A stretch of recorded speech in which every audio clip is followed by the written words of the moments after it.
Great. Welcome, everyone, to 52 Weeks of Leadership, your weekly installment of Leadership Insights. Great to have you all here. My name is Paul Teslik. I'm Dean of the School of Management, and very pleased to be able to introduce our speaker today, who is Rich Gold, who's President and the Chief Operating Officer at M&T Bank, and also an adjunct faculty member in the School of Management. We're very pleased that Rich is able to squeeze in that element of his professional contributions in addition to the amazing work that he and his colleagues have been doing at M&T. This is great timing to have Rich not only on the topic, but here also. I think a lot of people are aware of the big news coming from M&T of the merger with People's Bank, and that's a great thing for M&T and for the community in so many ways. But Rich is actually here to talk about something else, which actually is so pertinent and so timely also. We're now going into, this is going to mark the 12th month that we have been going through and living through this pandemic together. And it's no new news, of course, to say that it has really upended everything about how we live and how we work. But with that, of course, has changed the way in which we try and be able to kind of manage our work life in a world that's been literally turned upside down. And Rich's topic about battling extraneous reinforcers in a remote work environment, I can't think of a topic that's actually more pertinent to what we've been living through over the last year and how we can continue to improve and grow from this experience. Before, though, I turn it over to Rich, I just do want to briefly make a little bit of introduction to you about Rich, if you're not familiar with his background. Rich joined M&T Bank in 1989 as an executive associate. And I think he's probably held every leadership role, at least in terms of major operating function within M&T in his time there. He's held a variety of management positions across retail banking, business banking, the mortgage business, consumer lending, and marketing. In 2014, Rich was the vice chairman and took over the role of chief risk officer, and then more recently was promoted the chief operating officer and president of M&T Bank. So Rich really can speak to this topic, not only being informed from the standpoint of a performance management perspective, but in terms of leading an organization, in terms of putting in place these principles. And as I'm sure you'll hear him describe, M&T, just like many of us in our organizations, has adapted to this new reality of remote work and how we manage ourselves and each other in this new reality that we're facing. So, Rich, it's so great to be able to have you here. I'd like to turn the floor over to you now. Members of the audience, if you have questions, and we will have some time at the end for some Q&A, ask you to post those questions in the chat. And what I'll do is at the end of Rich's presentation and his commentary, I'll moderate some of the Q&A with Rich in the time that's remaining. So Rich, welcome again to 52 Weeks of Leadership. So glad you're here. I'll turn it over to you. Thanks, Dean Teslik. Thanks so much for the introduction. I always laugh when people say, as you did, that I pretty much held every position around the bank. It always makes me think like they couldn't figure out what the heck to do with me, and that's what propelled my career more than anything else. But I appreciate the kind words, and the discussion that I'll lead today is more squarely sort of rooted in the work that I do as an adjunct professor. I've taught now for 8 years in the School of Management, and those have been 8 wonderful, wonderful years for me. But a lot of what I'll talk about is obviously rooted in my experiences at the bank. And, for that matter, if we have enough time for questions, please feel free to ask me anything you want about this particular topic or about, things going on at the bank and the latest transaction, et cetera. The class I teach at the School of Management, the PMBA program, is roughly broken down into 2 pieces. The first half, we spend time gaining a fundamental understanding of the principles of behavior science. And then the second half of the semester is largely spent taking what we know about human behavior to build systems in the workplace to bring out the best in the people that we're responsible for and to try to achieve greater outcomes.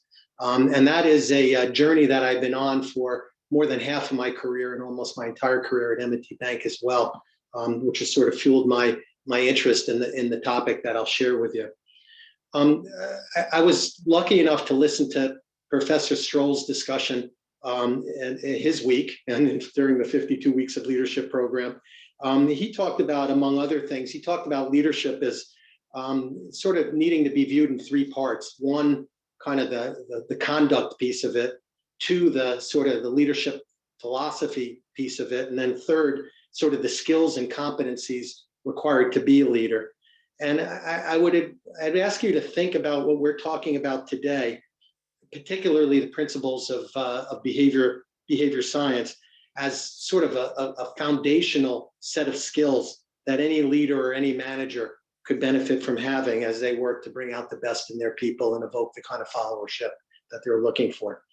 So I'm going to take you through a bit of that, but then I'm going to drill into one particular core concept in behavior science, which I think lends itself wonderfully to the discussion about how you lead or how you manage remotely. Okay, so let's start with a quick primer. We'll go to the first slide. So this is the E equals MC squared for behavior science. It's called the ABC model. And basically what it says is that all behavior, anything that people say or do, and leaders and managers are particularly need to concern themselves with behavior. All behavior is prompted by something called an antecedent, which is just a prompt, just something that triggers a particular behavior. And all behavior is immediately followed by a consequence, the thing that happens during or after the person exhibits the behavior. And what we know is that while an antecedent can trigger a behavior or prompt a behavior to occur once, it's the consequences that keep behaviors going or stop behaviors. So it's really the consequences that have the most impact on behavior. Said another way, behavior fundamentally is a function of its consequences.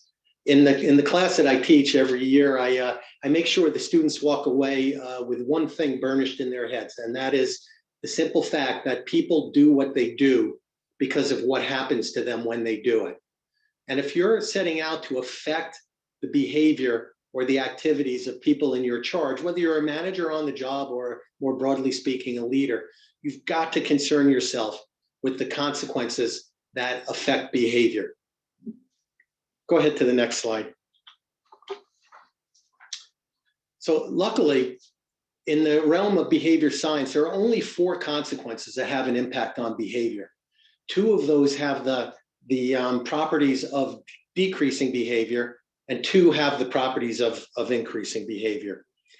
In the workplace, and when you're thinking about leadership or trying to bring out the best in people, your focus necessarily has to be on those behaviors that those consequences that increase behavior. And so we'll spend most of our time there.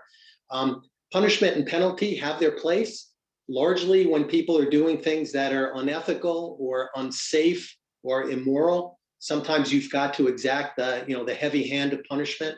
And punishment is probably the thing that's more prevalent on the job, simply because it's easier to give someone a look of disappointment, which is something most people don't want, to cause their behavior to go away, or sometimes exacting even more heavy handed kind of punishment than that. Penalty is a little bit tougher because you don't have the capability to take things away from each other. But more broadly, in the realm of behavior, both of those consequences come into play, and they both have the property of stopping behavior. And if they're effective, they'll stop behavior in their tracks.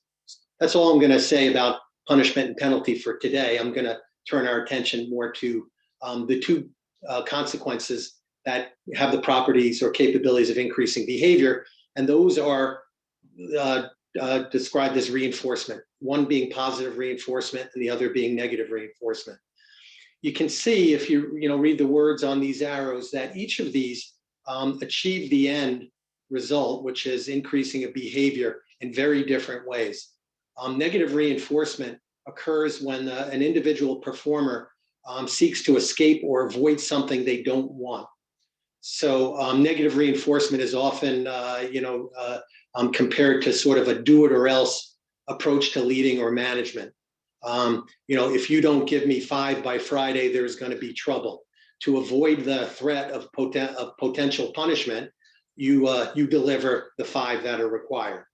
So negative reinforcement has the capability of increasing behavior, but only because someone is avoiding something they don't want. And consequently, they tend to deliver just what they have to deliver in order to stay out of trouble. Whereas positive reinforcement takes you on a whole nother curve. It gets people to do things not because they have to do them, but because they want to do them, because they get something they want, feels good to them, and therefore they're happy to give you more of that same behavior in the hopes of contacting more and more of that reinforcement. So fundamentally, that's sort of the way consequences operate. Again, we'll focus primarily on reinforcement because those are the things more, I think, instructive to management and leadership. So let's go to the next slide and sort of give you a sense of how this works. So negative reinforcement, or R minus, I sort of alluded to it earlier, is kind of the have to do curve. People get on this curve because they want to avoid something they don't want, and so their behavior increases up to the bare minimum that they have to provide. These are people who, when required to do something, do what they have to do, and they stick their heads back in the foxhole, and they don't pop it up again, stick it up again, unless they absolutely have to. This is where most of the world operates, which is people just do what they have to do in order to stay out of trouble, but they don't find it within themselves. I think Professor Lemoine a couple of weeks ago talked about self-motivation. They don't have that. They're just trying to get through the day and staying out of trouble. And lots of institutions pretty much on the planet predominantly seek to generate output by leveraging negative reinforcement, sort of that do it or else approach. Go ahead and click again. There's a whole nother curve here, which is generated by positive reinforcement. And by the way, this is a graph of performance over time. And so positive reinforcement has the capability of opening up a whole nother path of production or output or followership, depending on what realm you want to talk in. But this is often referred to as the want-to-do curve. In Professor Lemoine's discussion several weeks ago, I got a kick out of his discussion of General Eisenhower as being an extraordinary leader. And Eisenhower's sort of core definition of leadership was getting people to do things because they want to do them, not because they have to do them. I don't know that Eisenhower was a student of behavior analysis, but he sure got that right. Because what happens here is the difference between these two lines, go ahead and give it one more click, is something that we call discretionary effort. And the objective in a managerial sense or in leadership with a little L, trying to exact movement and followership on a small scale, or leadership with a capital L, what we're trying to do is get people to give more than what's minimally required to get sort of through the day, and unleash this discretionary effort and get people to do things, not because they have to do them, but because they want to do them. And that is, the key to positive reinforcement. It makes positive reinforcement an absolutely essential tool for management and leadership in order to extract great movement and higher levels of output than you could hope for otherwise. I'll say just a couple of things for our purposes today about positive reinforcement. Positive reinforcement, as with all the consequences, sort of come in gradients. The most powerful form of reinforcement is the reinforcement that can come as immediately and as certainly after the behavior occurs. Remember, all these consequences follow a behavior and have an impact on the behavior, determine how much more behavior you're going to get or whether that behavior goes away. And so the most powerful form of consequence is the one that occurs most immediately and most certainly, most predictably after the behavior is exhibited. One form of reinforcement is referred to as natural reinforcement. It actually comes from the behavior itself. And so some examples that you might think about are flipping a light switch, right? The antecedent is you walk into a dark room. The behavior is you reach, just by habit and fluency over the whole situation, you reach over to your right for where the light switch typically is in rooms you've never been in your life, and you switch that switch, and that's the behavior, and the consequences, you get light. And that pairing between the need for light, the exhibiting of the behavior to flip the switch, and the consequence of getting light are so tight and so immediate and so certain and so predictable that we spend our whole lives knowing that's exactly what we need in order to get light. So much so that if you get caught in a blackout, you got a power outage during the summer or what have you, you spend half of the time of that blackout walking into rooms and you're still flipping the switch, because it's just so predictable that behavior is going to yield that consequence. That's natural reinforcement. Needing water and flipping a faucet and getting the water right away, the reinforcement is built right into the behavior. And that's ideal, and that's important to think about even in leadership and in management. Many of you might have heard of the phrase or the term gamification. There are a lot of consulting firms out there now that are selling you on something called gamification.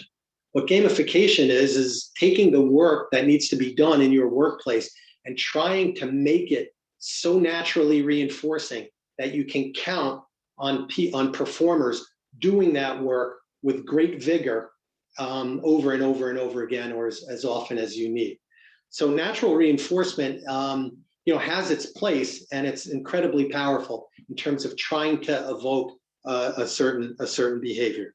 So keep that one in mind. To the extent that you can make work look like a PlayStation game, you're going to get a lot more output than you would otherwise. Beyond that, a leader's job and a manager's job is to be able to measure or visibly observe desired behaviors and get to that person and provide positive reinforcement as quickly as possible, under the notion that the most powerful form of reinforcement is that which is most immediate and certain. It's not bad to call a performer 2 weeks after a dramatically remarkable performance and praise them, pat them on the back, give them positive feedback that is generally taken as reinforcing. That's not bad. It's just not the most powerful form of reinforcement you have at your disposal. So good leaders make sure, and good managers make sure, that when people are doing the things that need to be done, they feel good about it as fast as possible. And that is a key to keeping them on that to-do curve.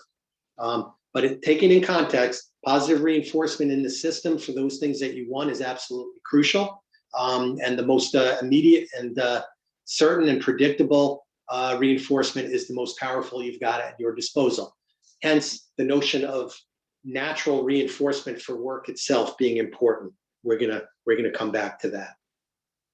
Okay, let's go to the next slide. This is that will serve to be your official primer on the core elements of behavior science. The ABC model is the bedrock of why people do what they do. People do what they do because of what happens to them when they do it. You've got to understand those things that happen when people do it, i.e., you have to understand consequences. There are only 4 of them. And the most powerful one in your toolkit is positive reinforcement, because that gets you the opportunity to unleash high levels of discretionary effort from the people in your charge. Discretionary effort, again, being getting people to give you more than what's minimally required. At M&T Bank, we talk about trying to build a level of engagement in our workforce such that people are willing to walk through walls for the company, because that is the only true differentiator you can count on.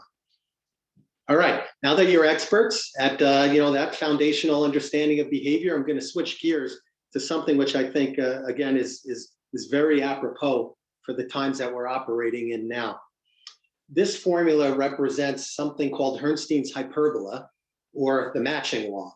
And I'll describe it a little bit. But first, let me say Richard Herrnstein was a Harvard psychologist, studied under B.F. Skinner, and worked with B.F. Skinner in the famous Pigeon Laboratory that helped sort of design the underpinnings of proof for what is, today described as behavior analysis or behavior science.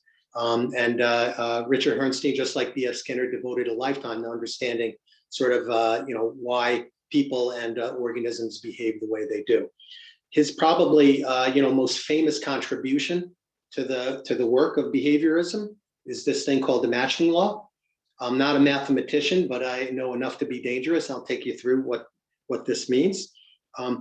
I have a colleague of mine is an engineer, and he quickly recognized this formula to be a formula for dilution. What it basically says is that the probability of getting a behavior to occur is a function of how much reinforcement there is in this environment to support that behavior, diluted by the amount of extraneous reinforcement. You see that R sub E, that's also in the environment.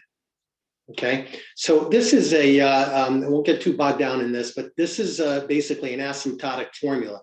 K is a constant, which in essence gives you an understanding of how close to perfection this formula can come in various conditions. For our purposes, what I want to zero in on is the R over R plus R sub B.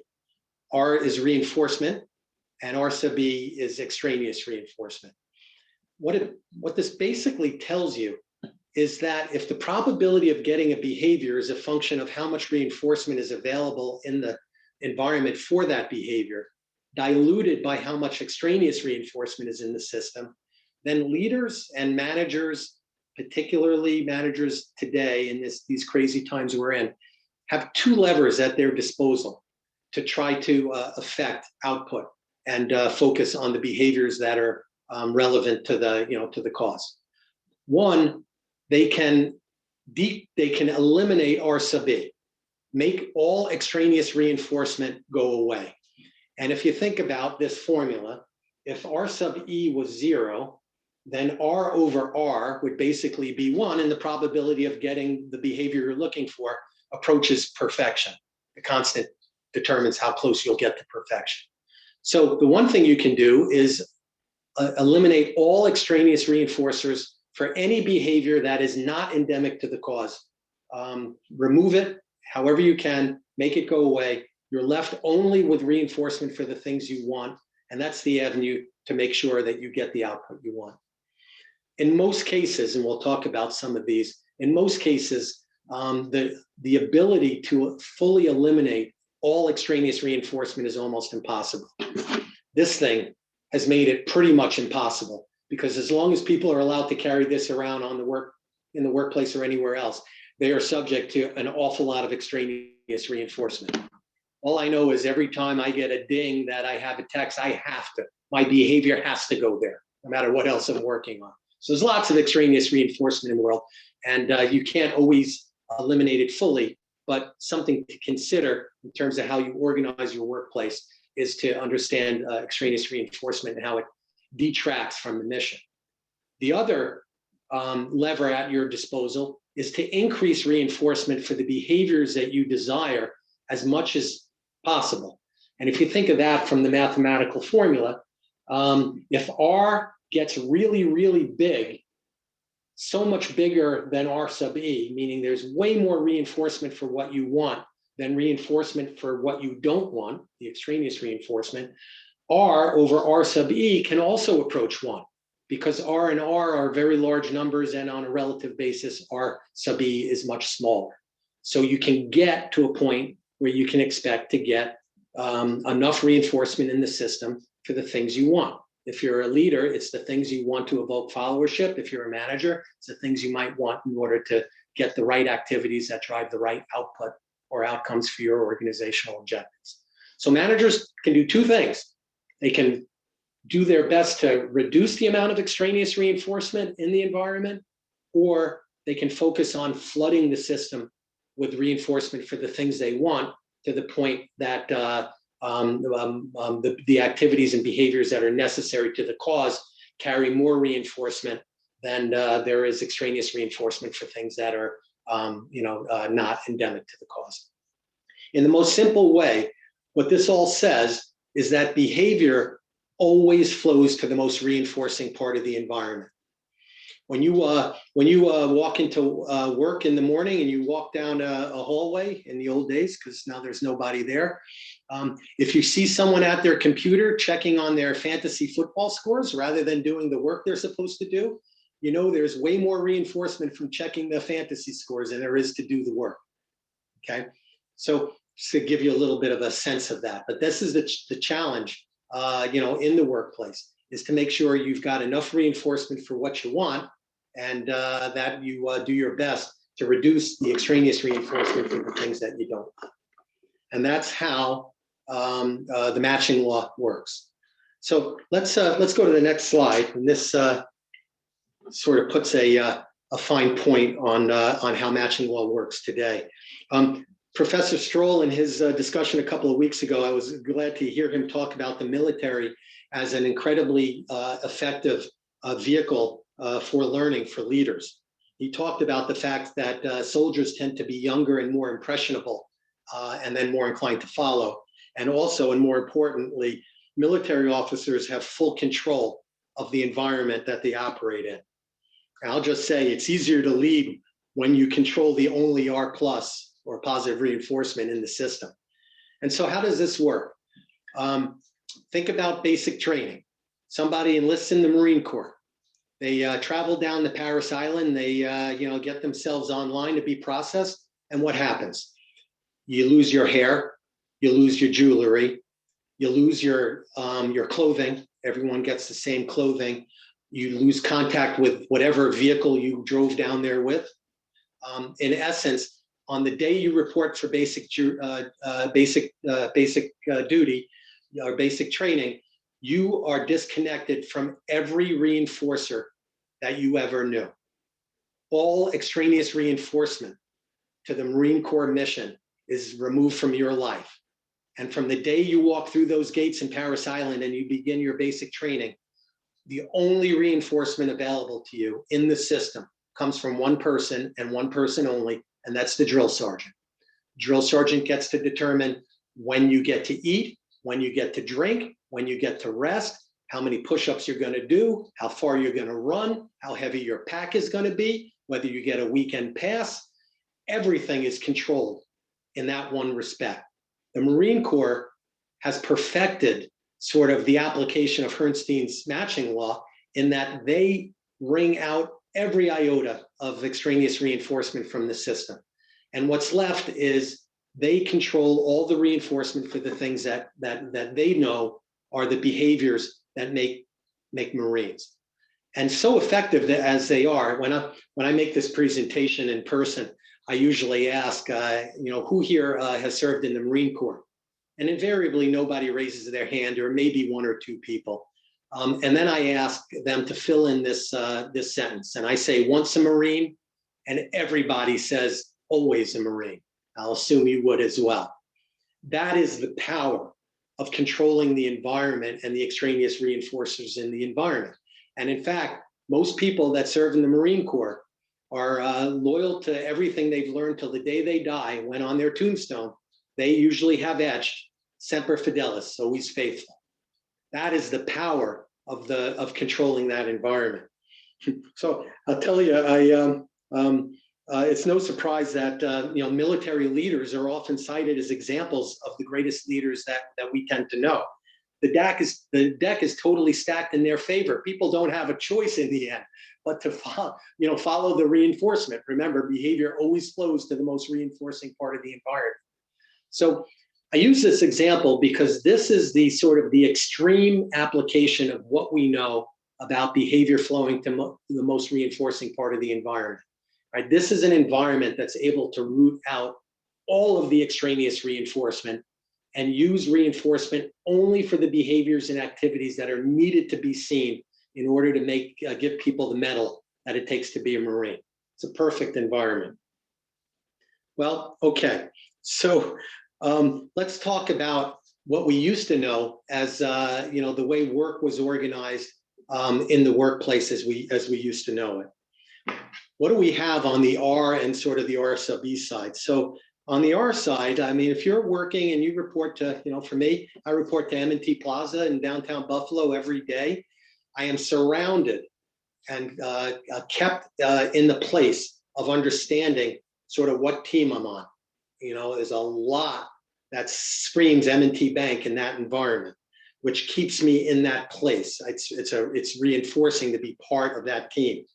There's camaraderie, among peers and all of the folks that come together to make great outcomes for the organization. There's branding that constantly reminds you of the role that you're in, the role that you play. Peers, managers are on hand that are capable of providing you with positive reinforcement for the things that need to get done in order to ensure the outcomes. And there's R sub E in that environment, but it's not, the place isn't overrun with it. There are, abilities to sort of keep R sub E at bay. An employee is going to get a call from home, or, they're going to maybe check fantasy football from time to time. But the amount of extraneous reinforcement that's in that system is naturally held at bay, because once you're in the container of the workplace, it is largely all about work and the team environment of that work that provides the reinforcement, with not a whole hell of a lot of extraneous reinforcement available. So it's not the Marine Corps, but it's served us all pretty well in the way we've operated over the years. Okay, so let's go to the next slide. This is life as we know it today. Enter the pandemic, and you've got a lot going on. I mean, it is just amazing how many interruptions, how much extraneous reinforcement is injected into the workplace when that workplace includes folks working from home. And I think from my own experiences over the year, it is almost impossible to control the R sub E. It was great. A week ago or so, I was on the phone with my boss, Renee Jones, who's the CEO and chairman of M&T, and we were talking about some pretty important stuff. Dean Teslick maybe mentioned to some of you that didn't realize we just did a $7.6 billion acquisition of a large bank in New England. So we've got important stuff to talk about. At one point, Renee just kind of lost it and just said, "Rich, I got to call you back. The dog is barking, the doorbell is ringing, I can't hear myself think." That's extraneous reinforcement at its best, or depending on your perspective, at its worst, right? It is so distracting to try to, focus on what needs to be done. When, the Amazon truck is pulling up, the doorbell's ringing, you notice the lawn is a little dry, needs to be watered. So one of your kids just fell down the stairs. This is the necessity of the time we're living in. There is a lot of distraction, and necessarily so. But that extraneous reinforcement is impossible to contend with when you're trying to fully get the job done. So if your ability to sort of reel in some of the extraneous reinforcers that our folks are living with every day, what's left? And so from the matching law, what we know is that what's left is to flood the system with reinforcement for the things that you want. It's the best thing you've got at your disposal. Ideally, you can pull both levers, but in a work from home environment, the one thing that we all have to think about is, how do we offset the tremendous amount of extraneous reinforcement with reinforcement for the things that we need to get done? Okay, let's go to the last slide. And I'll wrap this up by sharing a few things that you might consider trying at home, in this world that we're living in. So here are 5 things maybe to think about. One is, you've got to set clear, specific expectations for each of the individuals in your charge. You've got to, we describe it as pinpointing the behaviors or activities that you need to see. And you've got to do that so there is no question about what's expected. If you're asking someone to behave in a certain way, it's got to be clear to them what exactly you're asking. Otherwise, reinforcement doesn't even matter. They don't have the direction they need to actually participate in trying to create the outputs that we're looking for. So you got to set clear expectations. Secondly, you got to create a system to measure activities and outcomes. When people were working on the job, managers tended to count more on observation, to see whether they were getting the things that they wanted to get. And I suspect that for many organizations, measurement was a little lax. It's a bit difficult to invest the effort in measuring the activities and behaviors you're looking for, but you've got to know whether you're getting the behavior you want or not. And so in a remote sort of world, measurement systems become all the more important. Otherwise, you don't know whether you're getting the behaviors you need to get or not. Third, you need to provide more performance feedback to your people than you currently do. And I'll tell you, I know this for sure. As much feedback as you might think you're giving to your people or the people that you're hoping to evoke followerships from or what have you, you're not giving enough. You've got to flood the system with feedback. The way I describe feedback is it's sort of like plasma. It carries consequences with it. And so the most important of those consequences being positive reinforcement. If you want to set up a system, particularly remotely, where you have an opportunity to reinforce the behaviors that you need, that are endemic to your particular cause, you have to use feedback as a mechanism to provide that reinforcement. The more, the better. That gets me to number 4, which is actively plan to use positive reinforcement. The official definition is that if there is not positive reinforcement in the environment that you operate, and you're not planning to inject positive reinforcement into that environment, then by default, you're operating in an environment that's wrought with negative reinforcement. And your people and the people that you're evoking followership from are only giving you what they have to give you to stay out of trouble. They're not giving you that discretionary effort. So you actually have to take the time, and it's always been important, but I would argue it is more important today where your people are working remotely, that you make a plan to dole out positive reinforcement. Now, it takes a lot of practice to effectively meter out positive reinforcement. We spend weeks during the semester in my PMBA class talking about it. I'll just throw one concept out, and that is the concept of individual variability. You have to take the time to understand what each of the people in your charge are experiencing and going through. And you've got to tailor the reinforcement you're seeking to dole out accordingly. One of the biggest mistakes, it's called the perception error, that leaders make is they reinforce behavior in a way that they would want to be reinforced. And that is a big mistake, because you've got to understand what's specifically and particularly reinforcing to each of the individuals in your charge. The rule of thumb, I've seen the varying variations of this, but the rule of thumb I go by is you should challenge yourself to make sure that in talking to each of the people that are working remotely for you, that you are positively reinforcing them 4 times as much as you're correcting any behavior. By the way, punishment and penalty in the workplace, we generally refer to that as correction. You know, we don't say, hey, you have a minute, I need to punish you or penalize you. It doesn't work that way. Those are just scientific terms. But what you really want to do is correct the behavior and then reinforce the first sight of the new corrected behavior. You got to actively plan to use positive reinforcement, or you're doomed in the environments that we're operating in. And then finally, just to sort of recap Herrnstein's overall, you got to understand that in this environment, you cannot effectively control R sub B. Too much going on, and necessarily so for a lot of people who are struggling with homeschooling and all of those important things. So you must drastically increase reinforcement for the things that you need. And so I'll tie back to just a comment I made earlier about natural reinforcement. Reinforcement doesn't only have to come from the boss. This is an open system. And one of the things that you can do is build a system to introduce as much reinforcement into even a remote work environment as you possibly can.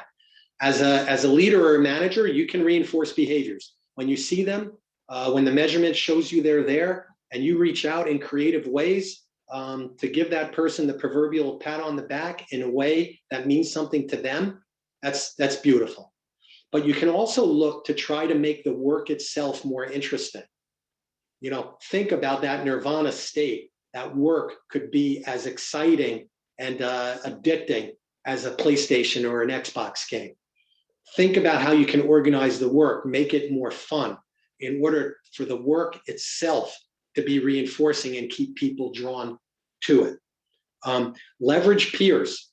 At M&T Bank, we have something called the high five system, which allows anyone in the bank to log in and provide positive reinforcement to anyone else in the company that has exhibited behavior that is above and beyond, or maybe they did something in particular to help out a colleague to solve a particular problem. And that high five system is used thousands and thousands of times every single day. Peer reinforcement from an early age in our lives turns out to be a pretty powerful piece of reinforcement.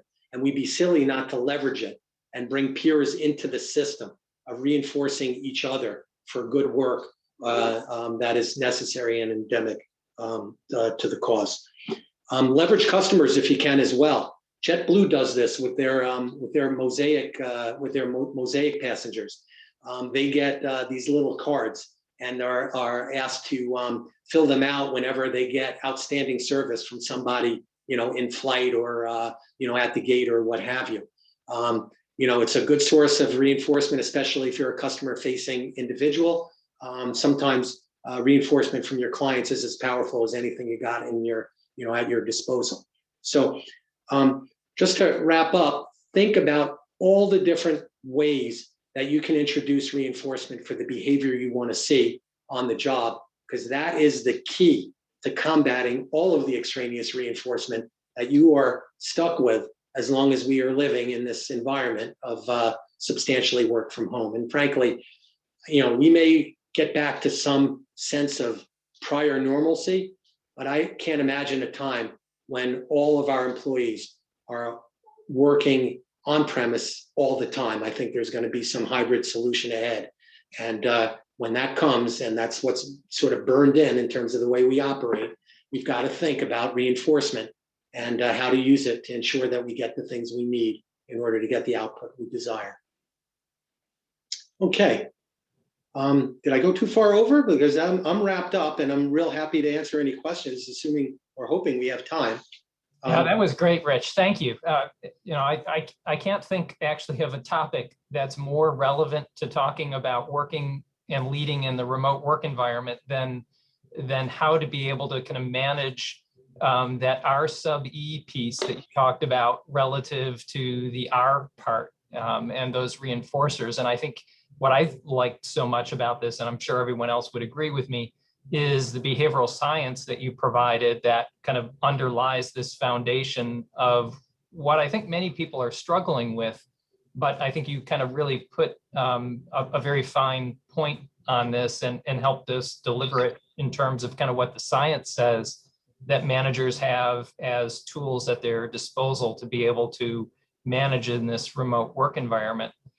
We do have some time for some Q&A. I think some people may need to break away, but for those who can stay on, and if you have a few more minutes, Rich, if we can do a little bit of responding to some of the questions that have been coming up in the chat, some great questions.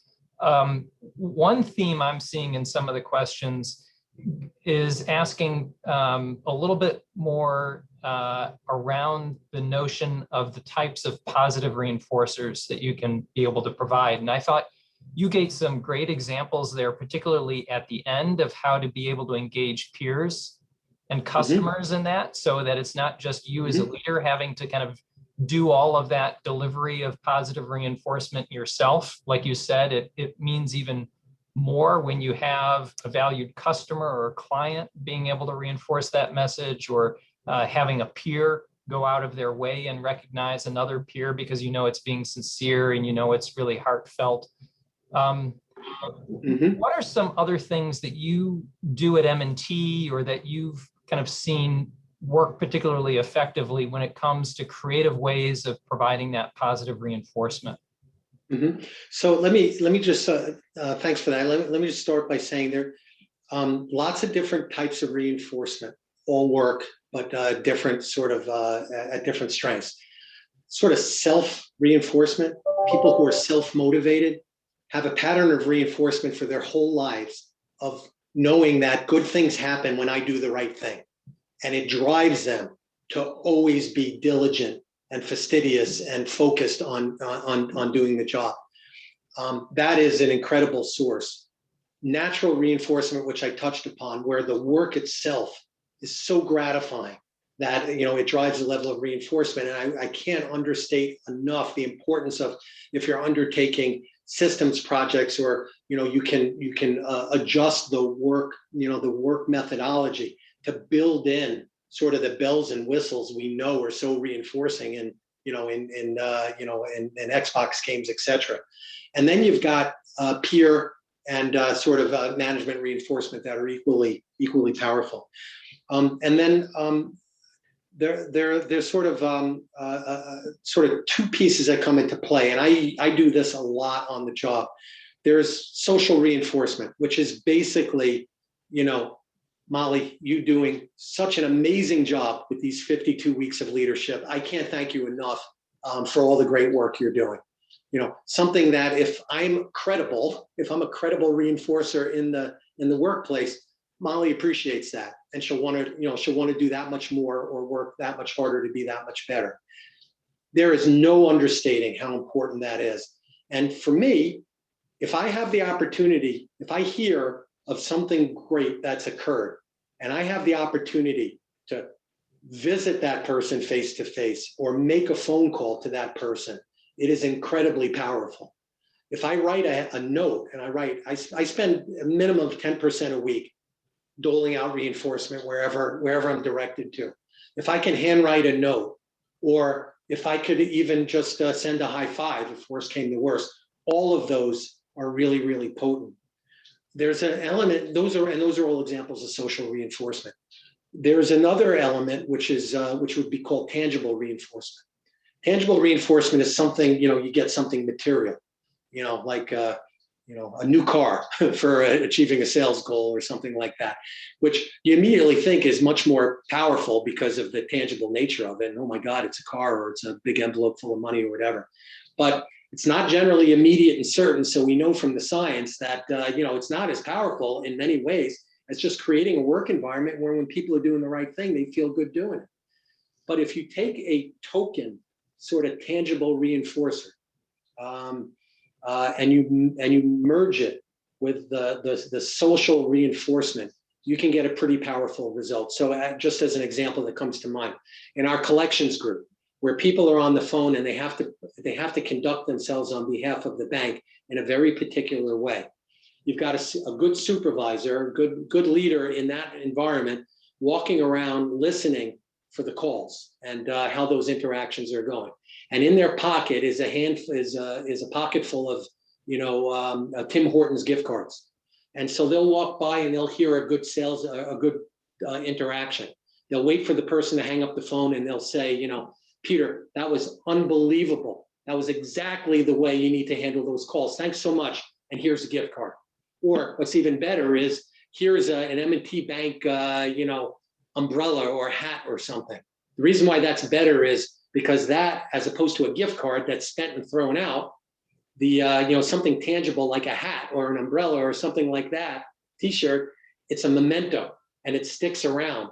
And what happens is every time Peter sees that umbrella or puts that hat on, they're reminded of the time they were positively reinforced for doing something right. So it carries ongoing reinforcing properties. So on the job, we spend a lot of time trying to construct mechanisms to dole out reinforcement in that way. I'll just say one more thing. It's really, really important when you see the right behavior to reinforce it. But as you start to go up through, in particular, a hierarchical work environment, what's most important for me is not necessarily to get to Peter to pile on the thanks for the brilliant call he just had. But what's important for me is to get to Peter's boss and say, I love the way you just reinforced Peter's work. So at some level, a leader's responsibility is to reinforce reinforcing behaviors in the chain, because that's the exponential benefit you get. So when if you're managing a manager, managing a person, and you see that person reinforce, you see that manager reinforce a person's activity. It's not bad to also reinforce that activity, but spend your time reinforcing the reinforcing behavior of that manager. You'll get exponential benefit as a result. Yeah, I think what's so powerful about what you were just describing, Rich, is you're describing where leadership, you go from individual leadership to building a culture of shared leadership around the principle of positive reinforcement. The other thing I was hearing as you were describing and elaborating on some of these other creative ways to provide positive reinforcement is it's really limitless. It's really your own creativity about how you can go about and recognize the positive contributions of others. You don't have to have financial resources. You don't have to have the power of being able to give merit increases. You can do it through a lot of very creative ways of showing recognition and genuine appreciation and reinforcing the things that you're seeing that people are doing that you want to see more of and encourage. And understanding those individual differences that you made I think, really important point goes a long way to kind of using that principle of positive reinforcement. I think you're spot on. That's exactly right. And so you have to do two things well. You have to be astute enough to understand what's individually reinforcing to everyone in your charge. If you're running a sales team and you have someone working for you who is introverted and they just knocked the cover off the ball and landed a big sale, your knee-jerk reaction is to assume that all salespeople are extroverts. So you get everybody together and you grab this poor soul and you have them climb up on the table and you make a big speech and everyone's clapping, except that person wants nothing to do with any of that, version of someone's reinforcement. And so what is it? It's punishing. So the very behavior you want to reinforce, you're probably making go away. So you have to understand individual variability in terms of reinforcement. And then the second thing, which is so crucial, and you touched upon it as well, Dean Teslick, is that you have to set yourself up as a credible and proximate source of reinforcement in your environment. Because if you're a boss that nobody likes, because you generally, whether you realize it or not, are managing from a point of negative reinforcement, your occasional positive reinforcement doesn't mean anything. And so it's really important, especially in leadership, to set yourself up as a positive reinforcer in the environment. Because remember, Herrnstein's behavior always flows to the most reinforcing part of the environment. You want to be center stage there. You want to be that credible source of positive reinforcement so that people gravitate to you. So many scenes from The Office are just kind of coming into my head talking about that. That's perfect. Yeah. Absolutely. Yeah. I use a lot of those clips in my class. Also a movie called Office Space, which is just beautiful in terms of supporting the science and understanding why people do what they do. Yeah, absolutely. Yeah. Well, Rich, I want to be mindful of your time and